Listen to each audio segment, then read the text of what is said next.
ሰላም ውድ የንጋት ቢዩቲ ቤተሰቦች እንዴት ናችሁ? ከሁሉ በላይ የሆነው ፍቅር እግዚአብሔር አምላክ ለሁላችን ያድለን። ዛሬ በጣም ቆንጆ የሆነ የፀጉር ማክስ አብረን እንሰራለን። ፀጉራችንን ከመነቃቀል የሚያድንልን፣ እንደዚሁም የፀጉር መብዛትን የሚጨምርልን፣ እንደዚሁም ጤናማና የሚያምር ፀጉር እንዲኖረን የሚረዳንን ቆንጆ የሆነ ውህድ አብረን እንሰራለን ማለት ነው። ውህዳችን ለማዘጋጀት ሁለት ውህዶችን ተጠቅሜያለሁ። የመጀመሪያው ሙዝ ነው። ሙዝ ማንኛውንም አይነት ፀጉር ለመንከባከብ የሚሆን በጣም ተፈጥሯዊ የሆነ ግብአት ነው ማለት ነው። በተለይ ለደረቅ ፀጉር ግን በተለይ ማለት ነው በጣም ቆንጆ ነው። ይህንን ውህድ በሳምንት አንዴ ካልተቻለ ደግሞ በ15 ቀን አንዴ ብንጠቀመው ውጤቱን ለማግኘት በጣም እንችላለን ማለት ነው።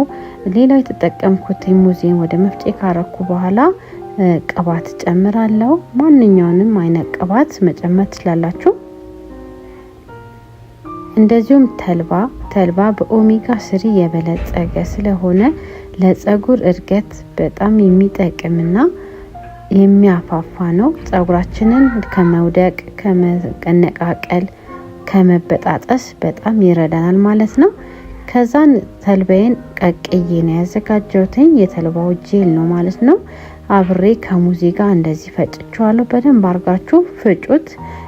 ያን ያህል ለማጥለል አይጠበቅብንም። ነገር ግን ቅር ካላችሁ አጥልሉት። እኔ ግን በደንብ ስለተፈጨልኝ ምንም ያን ያህል ፀጉር ላይ የሚቀር ነገር የለውም። ካለም ስናበጥር መውጣት ይችላል። አለዛም ደግሞ እናንተ እንደፈለጋችሁ ከፈለጋችሁ አጥልሉት ማለት ነው። ከዛን ከፈጨሁት በኋላ እዚህ ሃይላንድ ውስጥ ለመቀባት እንዲመቸኝ ወደ ሃይላንድ ውስጥ ገለብጠዋለሁ። ሃይላንድ ውስጥ ያረኩበት ምክንያት ትንሽ ላላ ያለ ውህድ ስለሆነ ብክነትን ለመቀነስ እንዲመቸኝ ነው። ስቀባም እንደ ልቤ ቀባለሁኝ እና እናንተም በዚህ መንገድ ተጠቅማችሁ ቀቡ። ክዳኗን በሚስማር ነገር በሳበስ አርጋችሁ ተጠቀሙ ማለት ነው። ይሄው እንደዚህ እንደምታዩት ነው። ፀጉሬ በጣም ለውጥ አለው። በጣም ብዙ ነው። እንደዛ አሁን ቅባቱን ውህዶቹን እየተጠቀምኩኝ ነው ያበዛሁትኝ። እናንተም እኔ በመለቀላችሁ ቪዲዮ መሰረት ተከትላችሁ ብትጠቀሙ ቆንጆ ውጤት ታገኛላችሁ። አብረን ፀጉራችንን እየተንከባከብን እናሳድጋለን እና መጀመሪያ ከመቀባት በፊት ከዚህ በፊት እንደማደርገው ውሃዬን ወይ ደግሞ ቤት ውስጥ የተዘጋጀ ማንኛውንም ፈሳሽ ውህድ የሮዝመሪ ሊሆን ይችላል፣ የዝንጅብል ማንኛውንም መርጨትና ዋናው እዚህ ጋር መርጠቡ ነውና ከረጠበላችሁ በኋላ ውህዳችሁ በቀላሉ ከፀጉራችሁ ጋር እንዲዋሃድ ያግዘዋል። ስለዚህ እኔ እንደዚህ ካረጠብኩ በኋላ ውህዴን እንደምታዩት ከቆዳዬ አንስቼ እስከ ታች እስከ ጫፉ ድረስ እቀባዋለሁ በዚህ መንገድ። ከዛን ይሄንን ቢያንስ ከ30 እስከ 1 ሰዓት የሚሆን አቆይቼ እታጠበዋለሁ ማለት ነው። ቤተሰቦቼ እንደዚህ ያረጋችሁ ፀጉራችሁን ተንከባከቡ። ይህ ውህድ ለልጆችም ለአዋቂም ይሆናል እና ለልጆች ከመጠቀማችሁ በፊት ግን ሁልጊዜም ቼክ ማድረጋችሁን አትርሱ። ምናልባት ህፃናት ስለሆኑ አለርጂ ነገር እንዳይፈጠርባቸው ጆሯቸው አካባቢ ውህዷን ሞከር አድርጋችሁ ምንም አይነት የመቅላት ሁኔታ ከሌለ ተጠቀሙላቸው እና በጣም ቆንጆ ውህድ ነው። በጣም ያበዛል። ፀጉር ስትቀቡት ራሱ በጣም ስልስ ያለ ነው።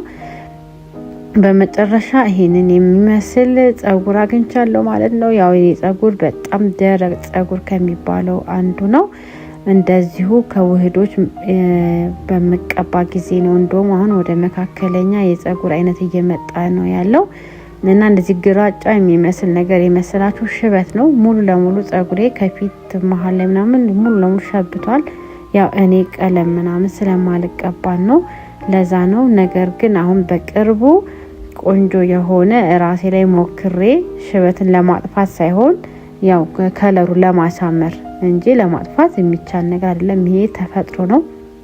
መቼም ቢሆን ሽበት አይጠፋም ማለት ነው። ከፊት ያለው ገጽታ ይቀንሳል እንጂ ያንን ይዤላችሁ እመጣለሁ ቤተሰቦቼ።